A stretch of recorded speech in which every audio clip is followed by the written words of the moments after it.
all be done.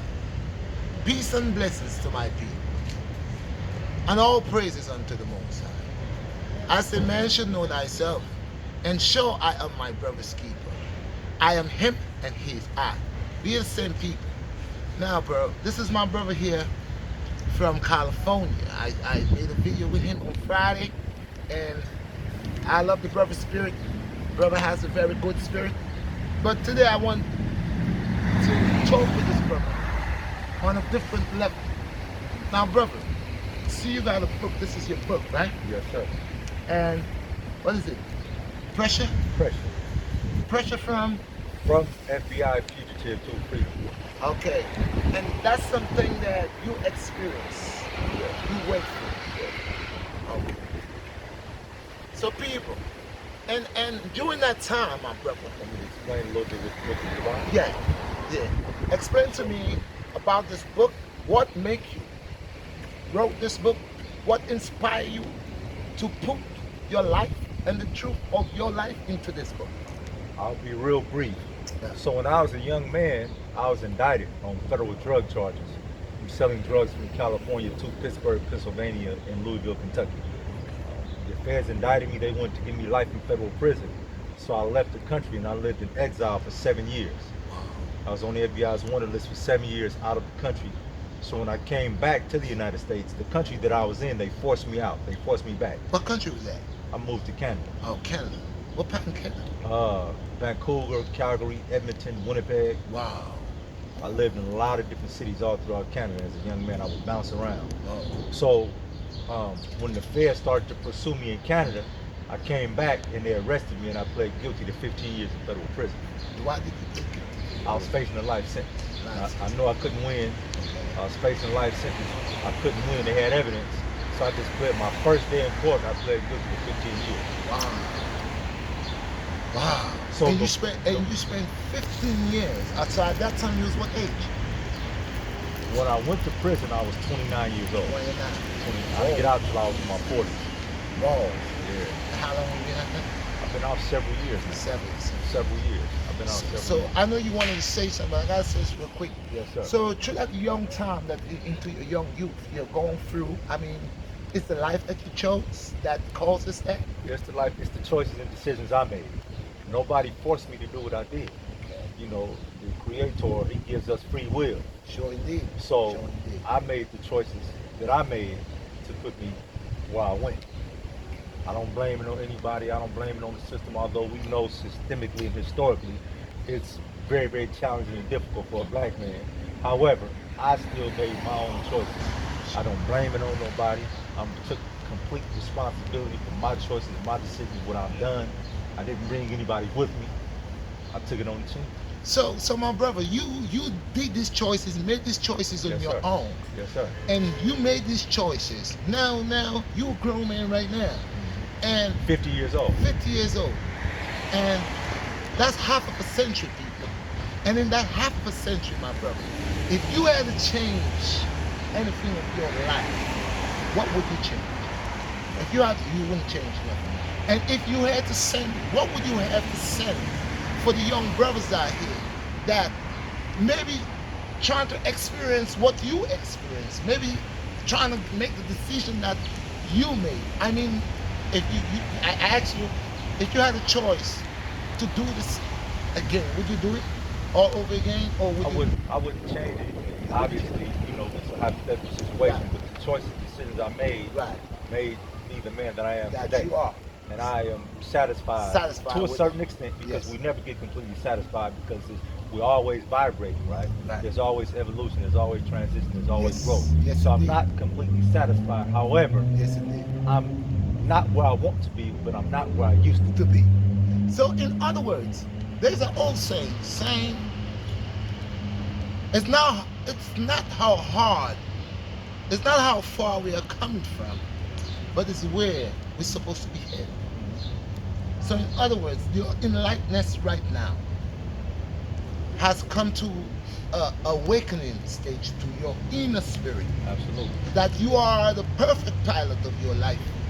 And every decision that you make it not because someone forces you to make it, but you made it because that your choice. Absolutely. Yes, sir. My brother. I'm in juvenile hall every day, right? Right. I'm the life and wellness coordinator in juvenile hall. Right. And every day when I deal with the young folks, I ask them 3 important questions. Right, sir. Who are you? Why are you here? Right. And where are you going? And where you going? Those are the most profound 3 questions that a man has to answer in his life. Yeah. Everything else is important, but those 3 things are the most important. Who are you? Why are you here? And where are you going? Because this central question still holds the same identification of past, present, and future. So if you doesn't know your past and you doesn't know your present, how would you understand your future? So in other words, how people say, you see, we that go through the cracks of society and society try to reject us or the way they look onto us, like they would say, well, they create their colonial system and prison is a way to change us. In other words, if a man has been going to prison and a man has not looked within his true nature, his true self, and I'm not talking about his human self, I'm talking about his spiritualism self, then that man cannot change. But when that man look within himself and find out who his purpose, okay, why he's here, like he said, of course, the proof is in the pudding. Brother Malik, Yes, sir. in this book right here, like I said, people, you could get this book right here. This brother, tell them how they could get this book. Amazon. On They Amazon. can get the book right on Amazon. Brother, give them your IG, give them Instagram. Instagram and all of that. It's my name, Malik, MALIKWADE _SIG, or the other Instagram I have is official, like the word official, Malik, MALIKWADE at official Malik Wade. And you could get yourself this book, people. The brother gave me a book as a gift, and I appreciate it, and I respect his work. And me myself, I'm trying to get 3 books out. I'm trying to get a book about my life. I'm trying to get a book on cooking, and I'm trying to get a book on spiritualism. I mean, my head is a big book. It's just like to bring it out just like this, and sooner or later it will be out, people. But it's about Malik. And It's Malik, about both of us, bro. well, it's about us. Because it's Definitely. Thank you, sir. one of the proverbs. I am because we are. One of the African proverbs. my brother. I am because we are, brother. Yes, my brother. Yes, and sir. I say all the time, I am you and you are me. Yes, sir. And you are so true, my brother. Yes, sir. So people, in this world that we are living, and again, do not forget, get this book. I just got it. I have not get time to. I'm not gonna lie, people. I have the front page. I have not go in it and actually read the first page. The second page I've been busy, but I'm gonna read it as a gift. And I have young boys, young men, and I will also allow them to read it because experience comes with wisdom, and the brother has gone through the experience, so of course he has gained the wisdom. So it's not like some people, like I was saying, some people like the Colombian system, it has been created to imprison us, and they, like I was saying, they always say that, well, prison could change you. Prison cannot change you if you does not want to change. I think prison can make you to become a more evil a person if you don't check your inner self. So when brothers like Malik has go through the system, was on the run, FBI trying to get him for how many years, and he spent 14 years in 1 month, and he has go through the system, and he has go through it and experienced all type of things in there, and now he's out here, and he could put it right here, his whole life story, and you could go in there and you could see, you could read it, you could look it up and see what it is. So we would say for the young brothers out here, experience do come with wisdom, but if you have brothers like Malik and myself, it's a warning y'all guys, and tell y'all guys, be mindful, be aware, respect your elders, be a leader in your community. Do not destroy your community. Do not pick and hold people. Respect the elders. You know, this is what I got for the world. You see, I don't have the profanity or the other things that the world wants. I am not off the world. I'm only here for a short period of time. This is the BlackStar. Smash the like button. Hit the notification bell. Check the brother's IG. Go look at his work, what he's doing, and give him the support.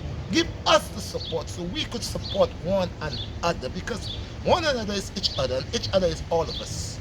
And when we support one another, we support all of us, and all of us is the power. I always say, when you get one piece of stick, it's easily to be broken. But as you break it and you double it up, you will find out it's very hard to be broken. So together we stand undivided before. Brother Malik, man, I say your things out here and you're saying what it is, and I respect you for coming from all the way from California, Yes, coming into New York City to see me, my brother. And I respect you and honor you, and we both will grow because we are from the divine Father. Okay? And I can feel your energy because I deal with spirituality and I deal with energy, and you has a good energy. I could feel your energy, my pores and my skin ready to see how much energy that you sends out. So once more time, with a brother like you, within me, around me, within my circle, I accept you, and we are one. Yes, sir. One love. Yes, one love, my brother. One And love. love. I keep saying, love is what's gonna heal the world. Love is what gonna heal the world. We need to love some more, but be mindful of those we love, because sometimes we love our enemies more than we love our brothers and sisters, and we could tell when we see our enemies, but we act like we're blind.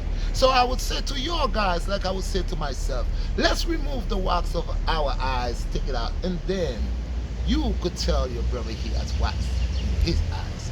Peace and blessings. You know what it is. It's the BlackStar, the Earthman, and I'm here with Brother Malik from California, all the way to New York. Subscribe.